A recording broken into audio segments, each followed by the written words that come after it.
A continuación, es un agrado para mí presentar a un ponente que genera muchas expectativas.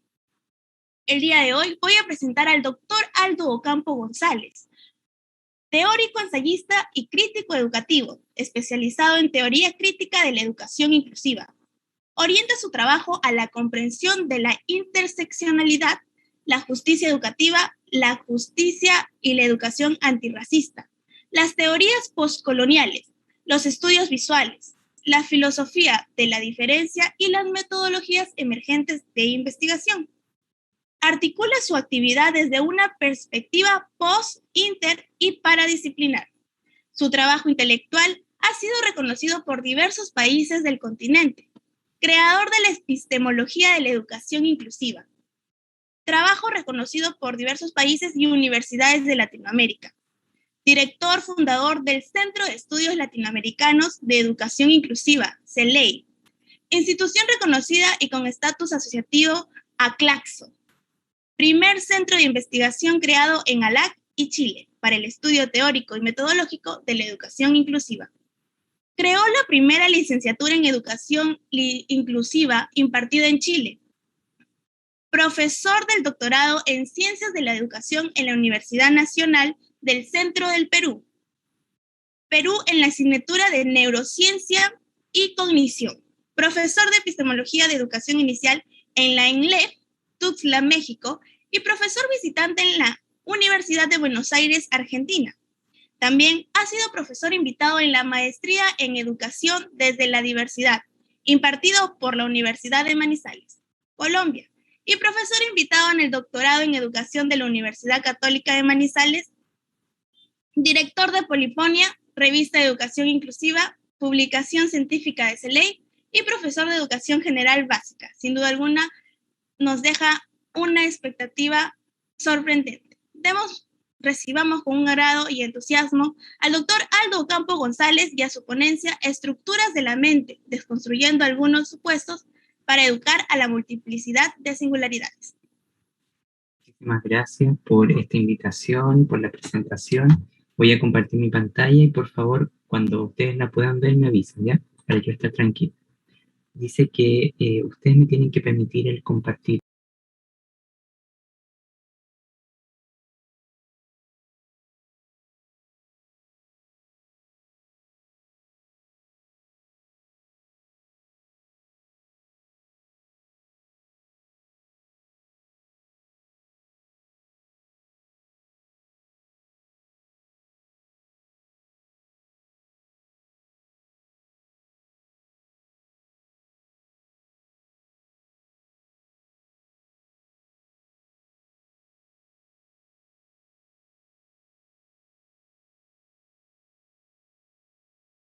Este evento, especialmente a Juan Carlos por la invitación y auguro que ha sido un evento de alta calidad académica durante todos estos días.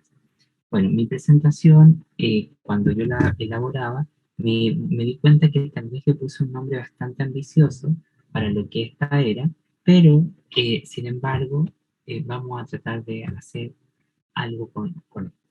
Bueno, mi conferencia se titula Estructuras de la mente, deconstruyendo algunos supuestos para educar en la multiplicidad de singularidad.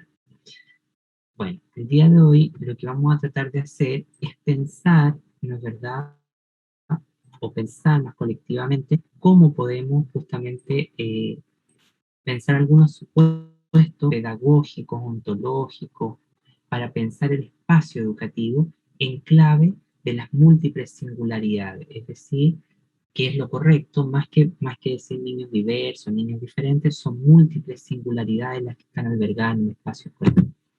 Bueno, yo quisiera que ahora vamos a entrar de lleno en la presentación, y lo primero que me gustaría señalar y dejar muy claro, que cuando hablamos de educación inclusiva, ¿no?, porque en un primer momento me voy a referir a esto y luego vamos a pasar a las estructuras de la mente, cuando hablamos de educación inclusiva no hablamos de educación especial, y que si bien la educación especial puede ser una forma de inclusión, la educación inclusiva no es una forma de lo especial, es una cosa totalmente diferente que justamente tiene en su naturaleza el sentido propio de la subalternidad, es decir, preocuparse por aquellos colectivos que siempre han sido excluidos, marginados del derecho a la educación. Bueno, si ustedes se dan cuenta, en la primera parte, en esta primera imagen, donde aparecen varias caritas de color gris, nosotros vamos a explicar que el gran legado teórico, pedagógico, que sabemos sobre educación inclusiva ha estado anclado eminentemente en esta dimensión esencialista, individualista, es decir, en una visión donde se ha legitimado la ideología de la normalidad, es decir, aquel sistema ideológico en el que, en el que tiene por objeto el control, la sujeción de determinados cuerpos. Y para eso se ha impuesto un énfasis en el esencialismo, es decir, en aquello que todos los problemas que tiene el ser humano son propios de su propia naturaleza. Es decir, como antes se pensaba en discapacidad, que ser discapacitado era una tragedia personal. En ese sentido, por ejemplo, la práctica de enseñanza, cuando se confunde la inclusión con la educación especial, siempre está mirada desde este punto de vista, desde una práctica esencialista, individualista y que nos conlleva a una práctica de asimilación y de acomodación. Pero cuando pensamos el escenario escolar, educativo, en clave de múltiples singularidades, que es lo correcto, porque cuando nosotros hacemos clase, sea virtual o presencial, estamos trabajando con múltiples estructuras mentales que son igual que las huellas dactilares de nuestros dedos. Ninguna es igual a otra, pero además tienen la capacidad de mostrarnos un ser humano en permanente devenir. Como diríamos, por ejemplo, un ser humano que es el resultado, que está en permanente devenir y que es un devenir encarnado, que es propio del materialismo subjetivo. En ese sentido, esta segunda imagen nos muestra la heterogeneidad de singularidades, de múltiples formas de ser humano, de múltiples formas de aprender, de múltiples formas de estar en el mundo. Y esto es lo correcto cuando hablamos de educación inclusiva. En la imagen anterior, nosotros solamente reproducimos el fallo de pensar al ser humano a partir de lo que le falla, de lo que fracasa, de lo que le falta. En cambio, en este salto al que yo los estoy invitando en esta presentación, es a pensar cómo diseñamos el espacio pedagógico, educativo, en clave de las múltiples maneras de ser hombre, de ser mujer, de ser niño, de ser adolescente y de existir en la escuela.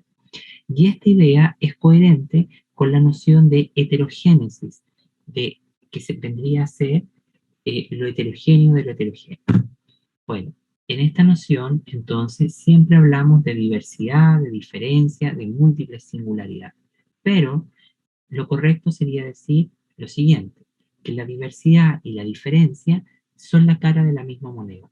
La diversidad y la diferencia ocupadas en sentido positivo nos lleva a reconocer los aspectos de la diferencialidad del ser, los atributos propios que hacen a cada sujeto individual, mientras que en su sentido negativo nos conducen a las prácticas de diferenciación que están fundadas en el problema ontológico de los grupos sociales, en esa concepción donde la identidad se convierte en un atributo negativo de la diferencia y por lo tanto siempre lo subordina ante otros grupos.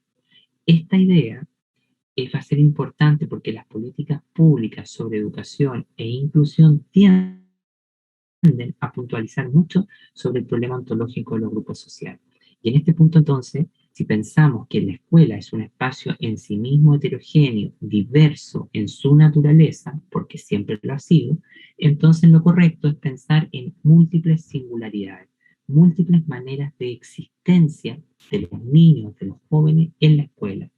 Y eso va a tomar una premisa que se va a oponer a la idea del humanismo clásico, esta idea de hombre fuerte, sano, fornido, inteligente, etc.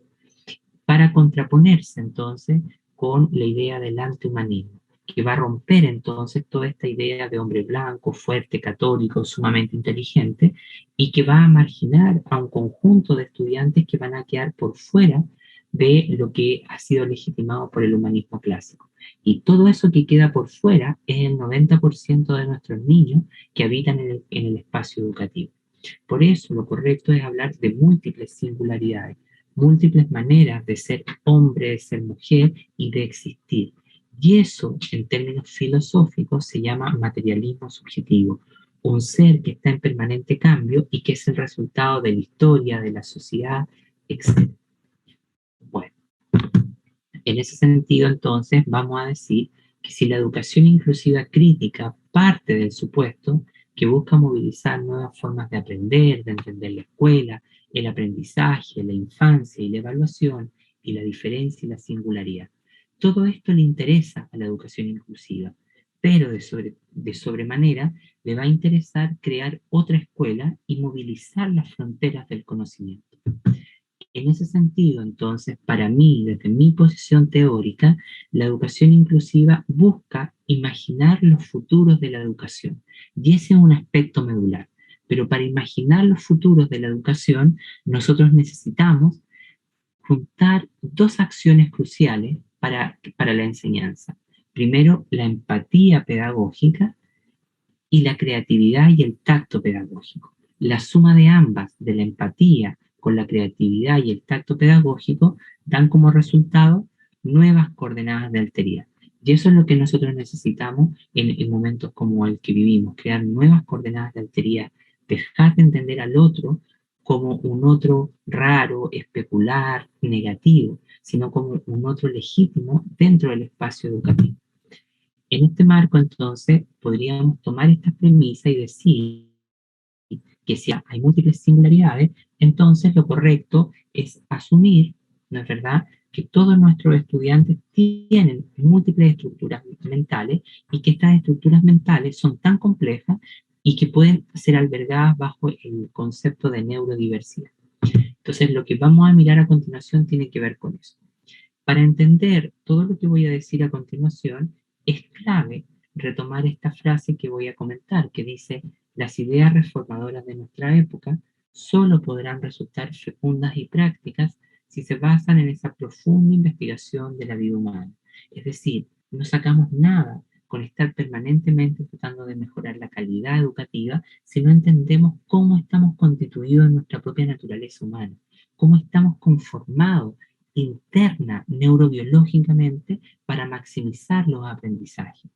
Esto es lo que necesitamos los educadores, desde mi posición. Bueno, vamos ahora a entender por qué en el espacio escolar hay múltiples estructuras mentales y que la mejor forma de entender la enseñanza para estas múltiples estructuras mentales es el concepto de neurodiversidad. Bueno, lo primero sería sostener que el concepto de neurodiversidad es un concepto relativamente joven, que fue incorporado por primera vez en el año 2002 por Judy Single y también por Thomas Armstrong, que es el señor que aparece en la fotografía y es el autor del libro que también aparece aquí proyectado.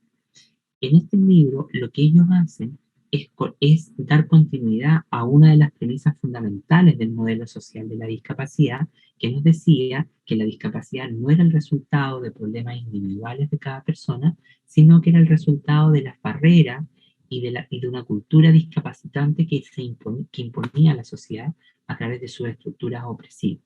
Esa es la corriente anglosajona de los estudios críticos de discapacidad.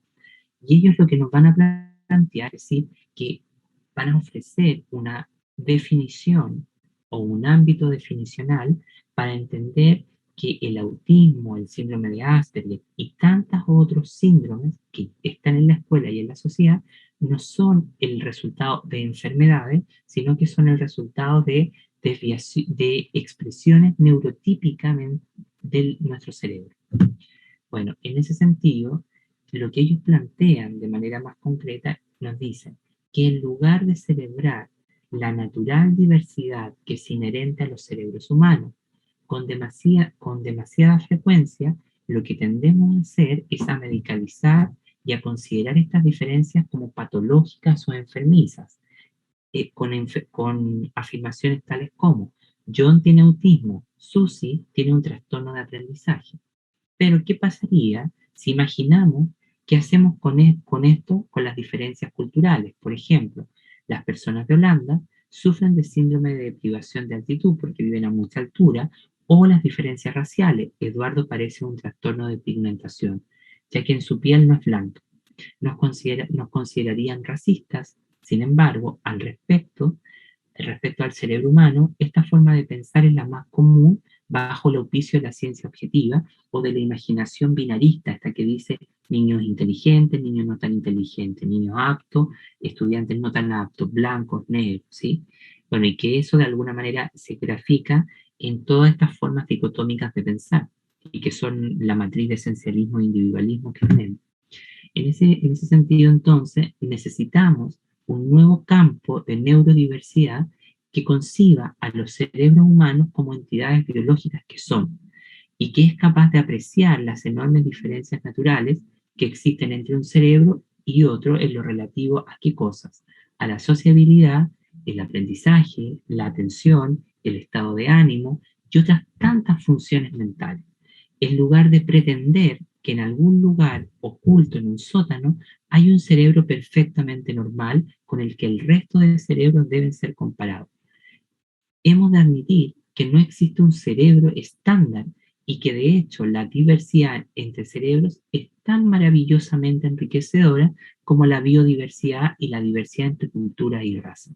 Y es esto, si no cambiamos hacia esta mirada, persistentemente vamos a estar en el problema ontológico de los grupos sociales, donde la diferencia se convierte en un atributo negativo y especular y que pone en riesgo el proceso educativo y social de las personas. Por eso, queridos compañeros, la neurodiversidad como concepto solo tiene 10 años de antigüedad. Se originó, como yo ya les comentaba, como un movimiento entre individuos que son diagnosticados con trastornos del espectro autista y por preocupaciones preferentemente de su familia, que querían ser considerados como diferentes, pero no discapacitados. Y cuando se les considera, cuando no atendemos este argumento, volvemos al problema ontológico, a entender que la diferencia es un problema negativo y especular. Los neurológicamente diferentes representan una incorporación a las categorías políticas conocidas de clase, género, raza, es decir, también es un problema interseccional y aumentarán la perspectiva del modelo social de la discapacidad. Por eso, la neurodiversidad, como una idea que afirma que el desarrollo neurológico atípico y neurodivergente va a constituir una diferencia normal que debe ser tolerada y respetada, pero también gestionada en la respuesta educativa. Y esto es inherente a nuestra diferencia humana.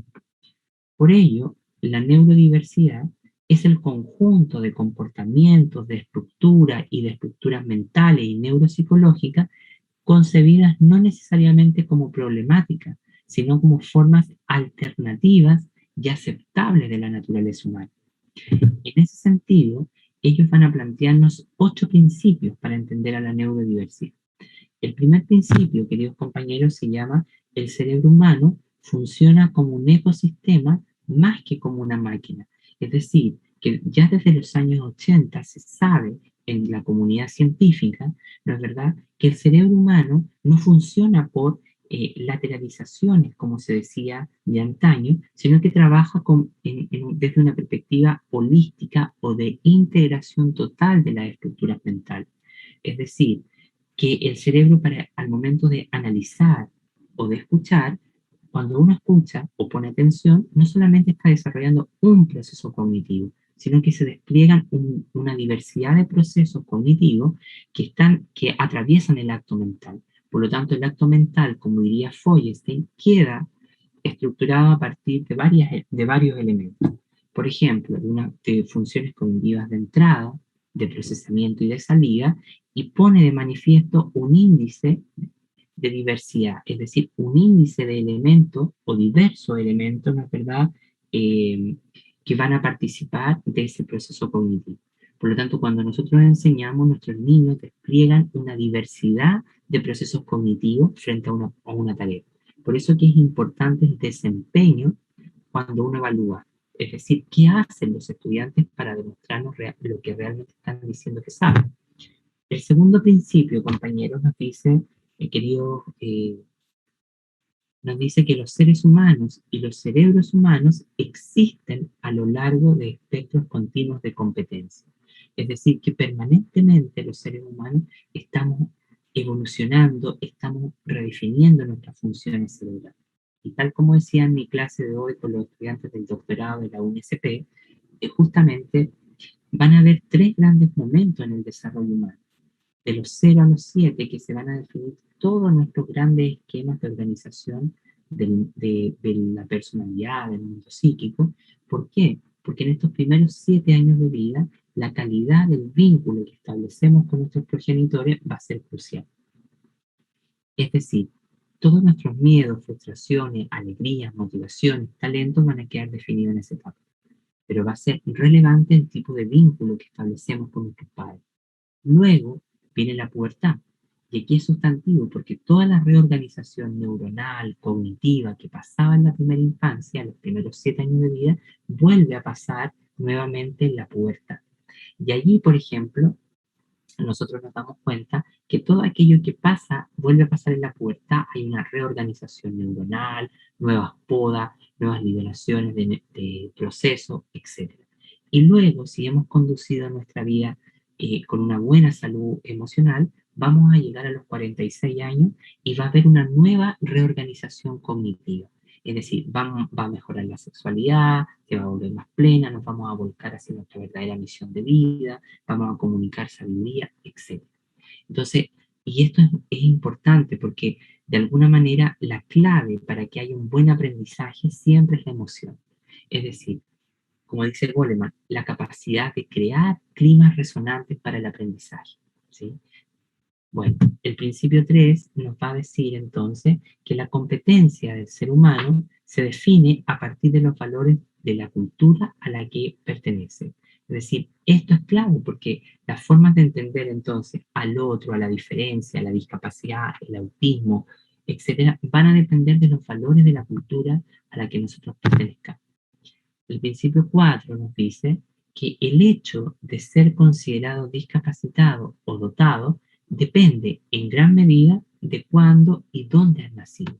Y esto es muy importante porque vuelve a retomar el principio 3. Depende de los valores de la cultura y depende cómo esa cultura le otorgue cierto significado a determinadas personas. Principio 5 nos dice el éxito en la vida se basa en la adaptación del cerebro a las necesidades del entorno.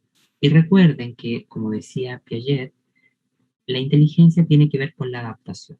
Y la adaptación es la adaptación al entorno, es decir, cómo soy, me vuelvo competente para resolver los problemas, los obstáculos que me presenta el entorno, pero que además soy capaz, por ejemplo, de generar o producir también otras cosas que me permitan beneficiar.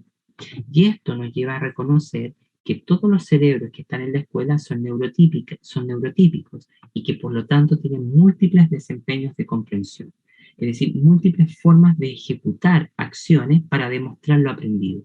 Y eso también tiene que ver con los niveles de comprensión, como vamos a ver a continuación.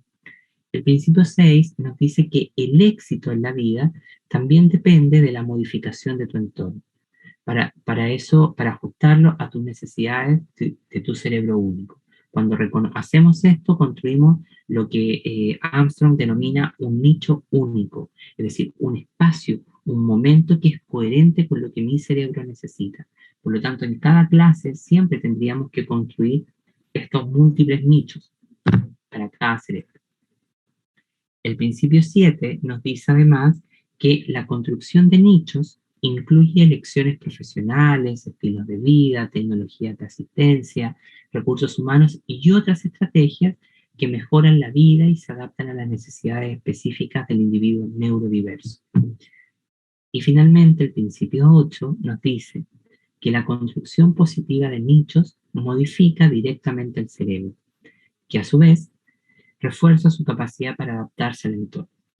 Y esto es fundamental porque de alguna manera lo que estamos tratando de hacer ver es la construcción de los nichos, es decir, cómo cada cerebro necesita de estos aparatajes para poder existir y maximizar sus capacidades.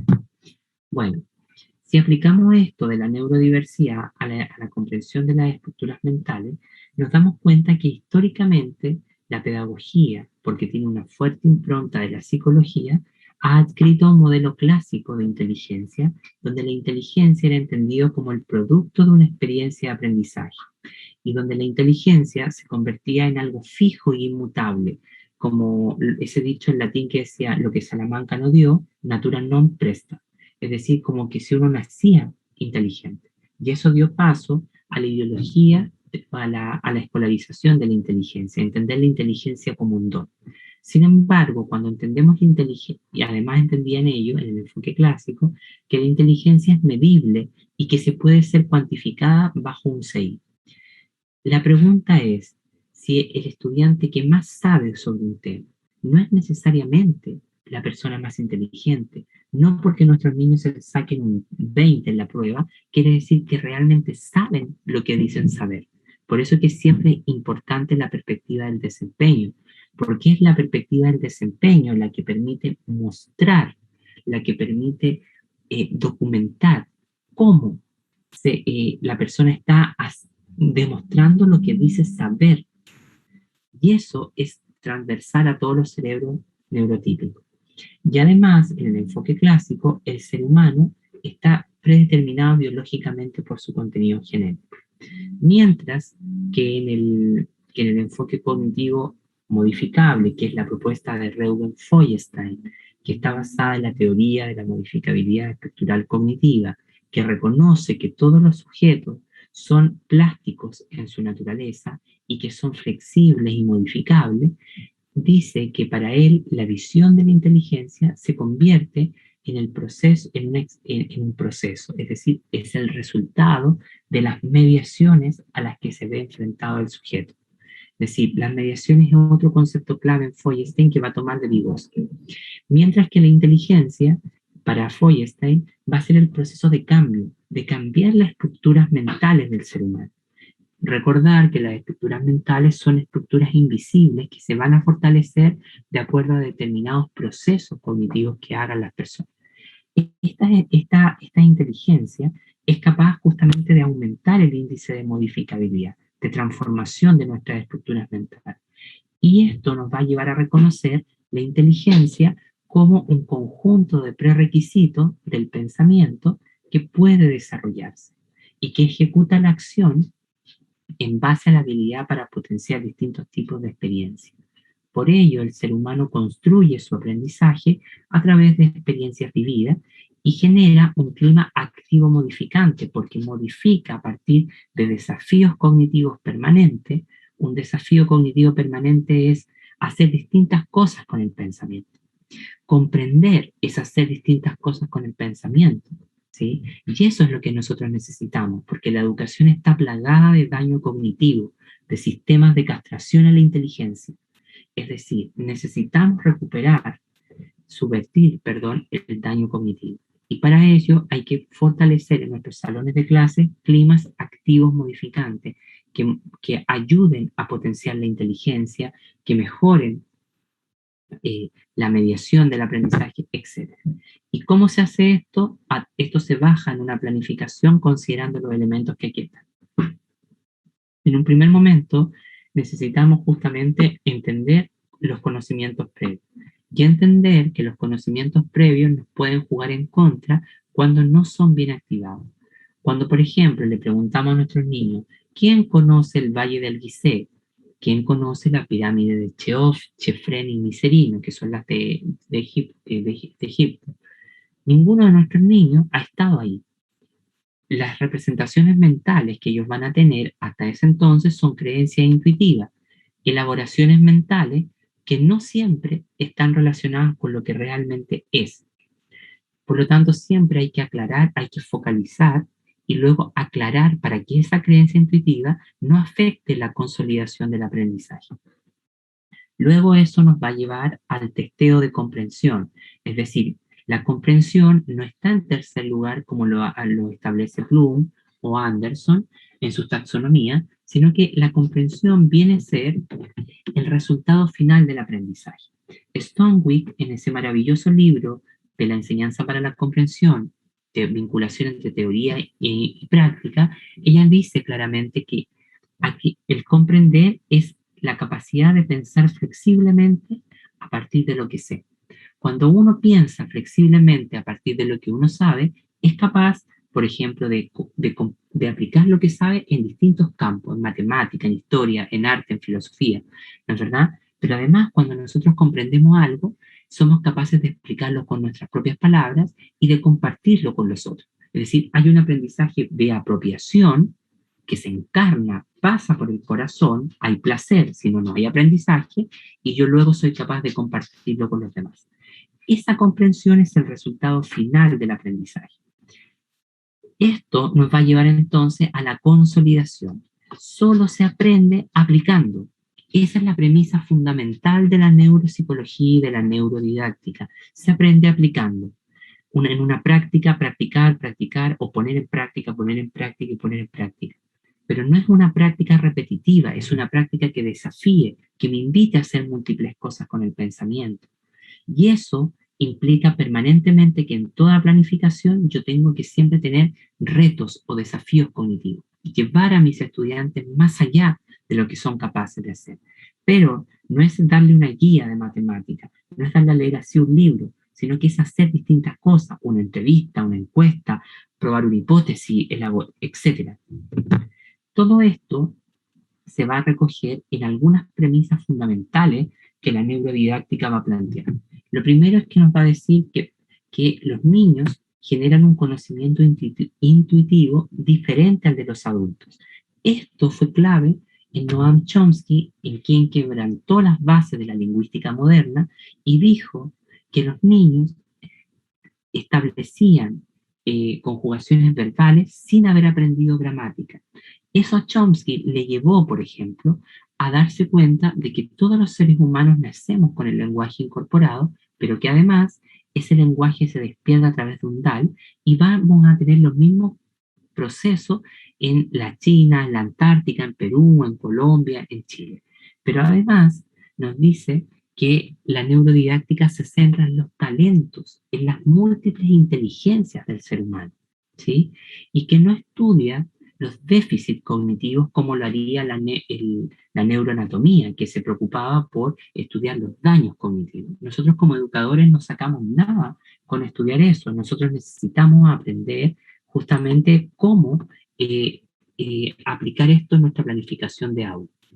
Bueno, en ese sentido, la neurodidáctica y la neurodiversidad van a ser cruciales. ¿Por qué? Porque van a tratar de entender cómo se encuentra la persona al momento de aprender, cómo está constituida, cuáles son sus nudos críticos a nivel afectivo, cognitivo, etc. Entendiendo que la cognición no puede existir sin la emoción, siempre están copenetrados. Y además se va a centrar en las formas en que se presentan los contenidos, ¿sí? Por eso dice que el aprendizaje puede ser divertido si lo que se quiere aprender justamente se disfruta. Si hay felicidad, por lo tanto, la dopamina va a ser crucial. Siempre que iniciemos una clase necesitamos hacer actividades para que nuestros niños liberen la dopamina y liberen la noradrenalina. Y también la norepinefrina, ¿sí? Y la noradrenalina. La noradrenalina es el neurotransmisor de la novedad. Por lo tanto, siempre tenemos que encargarnos que nuestros estudiantes liberen eso, entrar a la sala emocionado, para que se active el hipocampo, despertar la novedad. Al cerebro le encanta lo nuevo, ¿sí? Y por eso el aprendizaje puede ser espontáneo si se juega y si no hay ninguna instrucción dirigida. El juego es una forma de develar el mundo simbólico y psíquico de nuestros niños, pero también, como yo ya decía, nos va a llevar a develar las fases del aprendizaje. Y la primera de los 0 a los 7, donde hay múltiples periodos críticos, mayores procesos de expansión, pero luego llega la pubertad, que es otro momento donde vuelve a acontecer lo mismo. Y eso llevó a develar en Feuerstein que el ser humano está en constantes periodos críticos de maximización neuronal. Y el aprendizaje siempre es un proceso emocional. Cognición y emoción van inseparablemente unidas, ¿sí? Se puede retener mejor de lo que se aprende si se asocia con las emociones positivas. Y finalmente, el ambiente en el que se aprende puede estimular o dificultar el aprendizaje. Por eso que es importante consolidar siempre un aprendizaje resonante, amplificador, una experiencia de aprendizaje cristalizante, ¿no es verdad? Y que nos ayude justamente a, a trabajar, a despertar lo mejor de nuestro niño. Bueno, ahora vamos a ver algunos elementos claves para entender la gestión del currículum desde el punto de vista de la neurodiversidad. Bueno, lo primero que vamos a decir, este esquema que ustedes están viendo, yo siempre lo pongo en este tipo de presentaciones porque lo elaboré a partir de cosas que le pregunté a niños hace un par de años en la escuela. Ellos me decían que había muchos niños de pie, niños agresivos, niños que interferían en el entorno, que mostraban desinterés, irreverencia, que conversaban mucho. Sin embargo, esto pasa siempre en una clase. ¿Pero por qué pasa? Porque mucho de lo que hacemos en la escuela no tiene ninguna relación con cómo funcionan las estructuras mentales de nuestro niño. Y ese punto es medular, porque como decía Montessori en ese libro El Método, ella decía claramente que el proceso educativo siempre tiene que estar relacionado con la cultura de paz, ser pertinente a lo que mis estructuras necesitan, a lo que mi nicho cognitivo necesita. Bueno, en este sentido, entonces podríamos darnos cuenta que existe en la escuela tradicional, trabajamos en lo que se conoce en una concepción de tiempo homogéneo, en un tiempo único y universal, que se conoce como cronosistema. Por eso que la escuela está organizada en bloques, en espacios temporales, donde todos los niños hacen lo mismo al mismo tiempo. Y lo que yo propongo es que pasemos entonces a un plano de heterogenización que reconoce las diferencias, las múltiples singularidades, pero que adscribe a una concepción de tiempo, no de tiempo único. No hay solo un tiempo, sino que hay múltiples tiempos. Y esos tiempos se denominan heterocronías, hetero del griego diferente, diverso, cronías distintos tiempos. Y en la sala de clase nosotros tenemos un tiempo general, que es el tiempo dado, por ejemplo, de 10 de la mañana a 12 del día para lenguaje, pero en esa sala ese es el tiempo universal, común a todos. Pero, la sala está compuesta de múltiples temporalidades. Cada niño es un tiempo diferente y eso implicaría hacer una transformación del diseño curricular y del diseño también áulico para poder dar cabida a estos múltiples tiempos. En ese sentido, entonces, podríamos decir que uno de los elementos importantes al momento de aprender tiene que ver con lo que Vine demostró en el año 2006 sobre los tipos de aprendizaje que demuestran las estructuras cognitivas. Lo primero es decir que de estos tres tipos de aprendizaje que están aquí proyectados, el único que corresponde a un aprendizaje verdadero es el primero, el aprendizaje profundo. Los dos de abajo son justamente elementos que corresponden a un aprendizaje estratégico y superficial. En ambos, por ejemplo, el aprendizaje superficial es el aprendizaje que se caracteriza para evitar problemas, el fracaso o evitar qué dirán de mí. Es siempre un aprendizaje por evasión y no por motivación, mientras que el aprendizaje estratégico corresponde a un tipo de aprendizaje que se realiza siempre con un afán competitivo, ¿sí? Mientras que el aprendizaje profundo es el único aprendizaje real, porque domina lo desconocido, porque nos lleva a comprender, a actuar flexiblemente para producir algo completamente nuevo. Y esto nos va a llevar esto va a agudizar las fuerzas básicas del aprendizaje, que son la imaginación, el juego, la fantasía, la exploración, la indagación. En este sentido, las personas y los seres humanos nos aproximamos desde un punto de vista cuántico al aprendizaje de distintas maneras.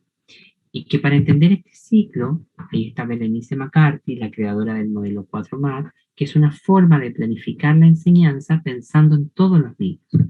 En ese sentido, ella nos dice que en el momento de aprender, las estructuras mentales se van a desplegar en distintas direcciones y van a tener distintos matices.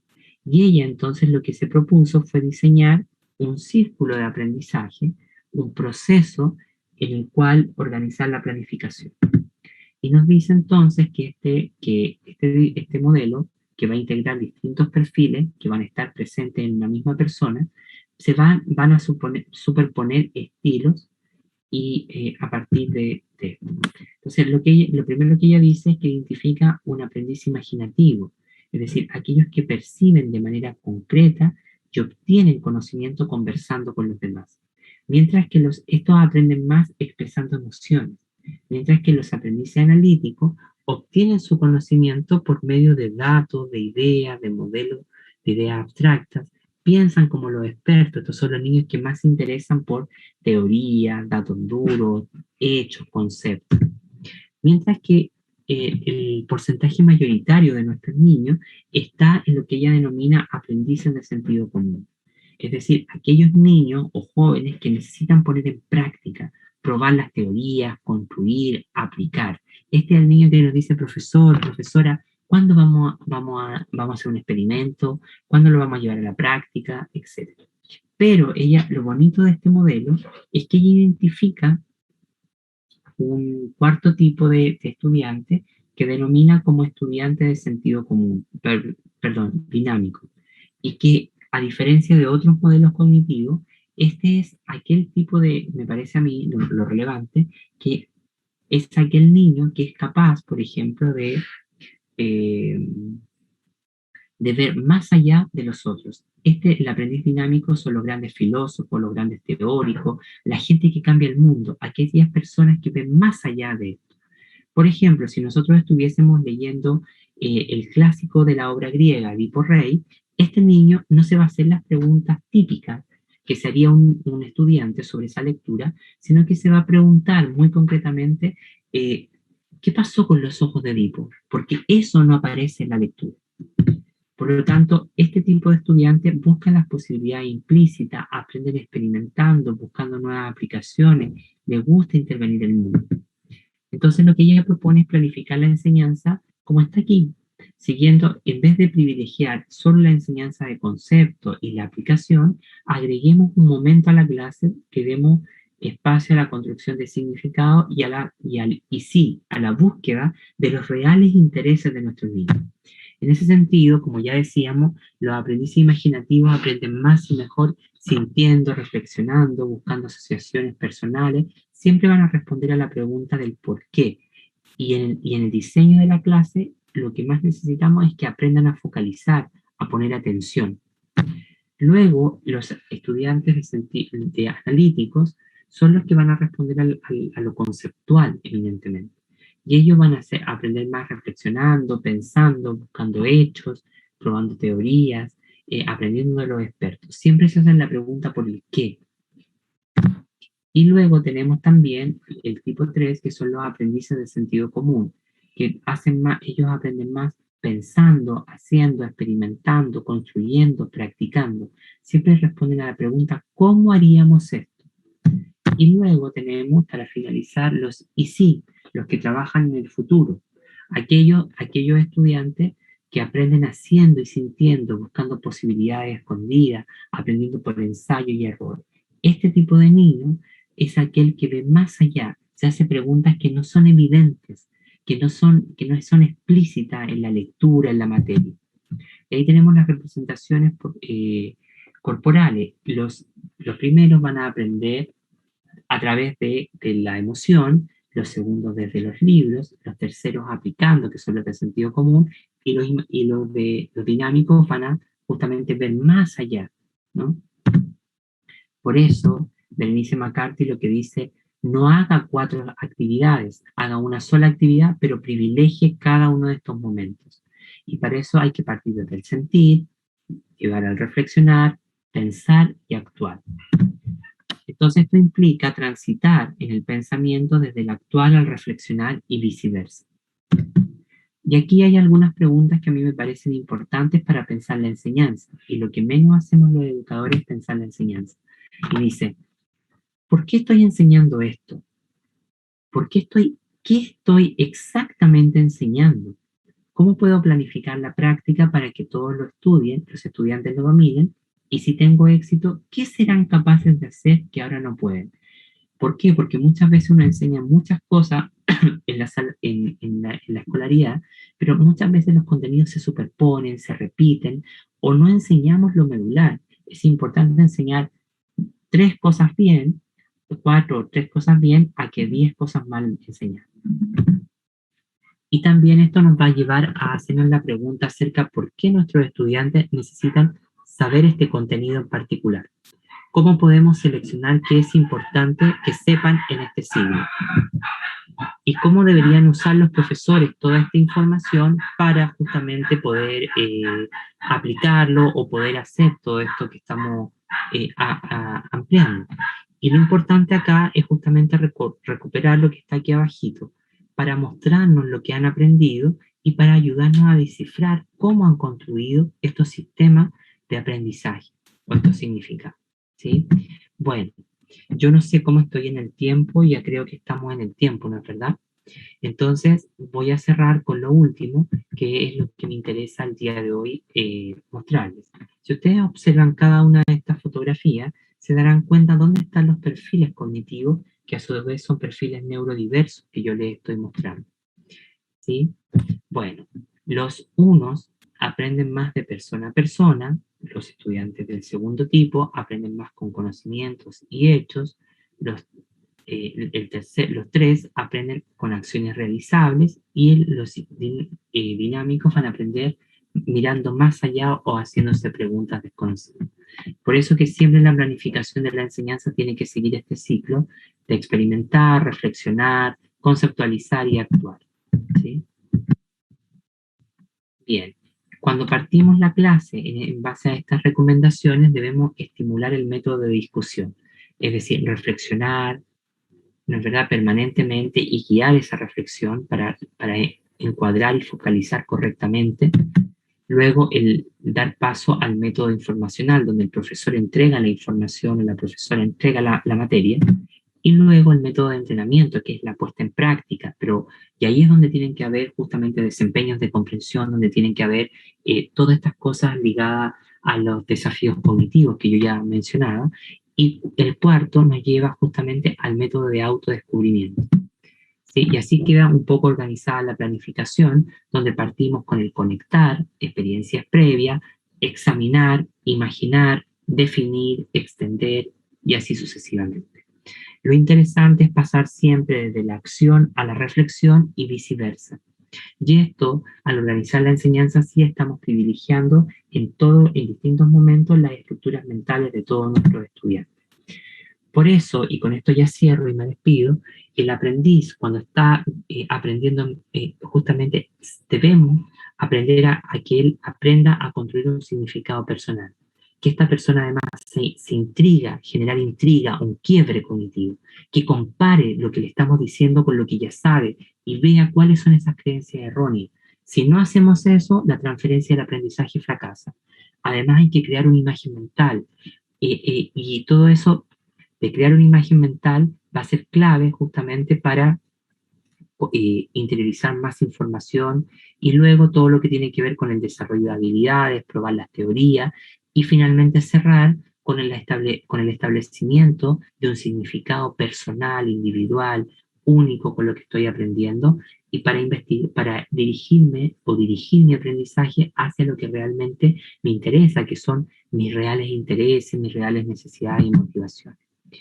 Bien, por eso se parte con una actividad experimental, se discute nuevamente la experiencia, hay una representación verbal del concepto, luego se entrega el contenido por múltiples formas, se ponen múltiples prácticas o actividades prácticas, se extiende esa práctica a distintos contextos, a distintos lenguajes, se refina, y finalmente justamente se ejecuta y yo le pido al estudiante que pueda profundizar en lo que quiere profundizar. Bueno, yo con esto voy a cerrar. Muchísimas gracias. Si tienes una mente en calma, serás una persona bella. Si eres una persona bella, crearás un hogar armonioso. Si tu hogar está en armonía, tu nación se hallará en orden. Y si tu nación hay orden, habrá paz en el mundo. Muchísimas gracias. Espero haberme explicado bien. Y nada, gracias por esta oportunidad. Muchas gracias, doctor Aldo. Sin duda alguna ha sido una ponencia que ha sido muy placentera y llena de conocimiento. Nos ha brindado respecto a los principios, a los tipos de alumnos. Y tengo una pregunta de manera personal, que es la siguiente. Usted comentó que el niño se adapta según el entorno y de acuerdo a eso puede seguir aprendiendo, ¿no? Pero se ha visto casos en el que el entorno no es el adecuado. Sin embargo, ha sido un estudiante muy sobresaliente. ¿A qué otros factores se puede deber eso, ya que no ha tenido de repente una influencia positiva y ha salido un, digamos, un rendimiento escolar demasiado positivo?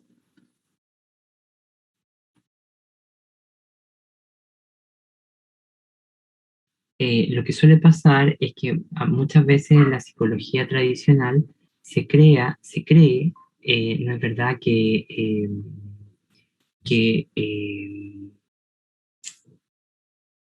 a ver, lo que suele pasar son dos cosas. En la psicología cognitiva existen lo que son las experiencias paralizantes y las experiencias cristalizantes. Se tiende a pensar de que un niño en un contexto más vulnerable, más violento, etcétera, no va a progresar como se esperaría. Sin embargo, eso va a depender de factores que son de orden cultural, pero sobre todo internos, como el tema de la resiliencia. Y ese aspecto es muy significativo. ¿Por qué razón? Porque si yo soy resiliente, si yo no he grabado en mi red weberiana estas imposibilidades, estos fracasos, voy a poder avanzar de mejor manera que aquella persona que ha experimentado eso. Pero si el ambiente es potenciador y genera experiencias cristalizantes, yo obviamente voy a poder avanzar de mucha mejor manera, y eso nos va a llevar entonces a cuidar que nuestros entornos sean siempre limpios, armónicos emocionalmente y no se vuelvan climas tóxicos para el aprendizaje, que es lo que para nosotros suele pasar habitualmente en nuestro quehacer educativo, ¿no? Bueno, eso podría aportar y no sé si he respondido la pregunta. Sí, ha respondido de una manera muy precisa respecto a la resiliencia, ¿no? Que es un concepto que hoy en día se tiene que llevar más a menudo. Muchas gracias nuevamente, doctor Aldo. Ha sido un placer, le reitero, volver a escuchar su ponencia, ¿no?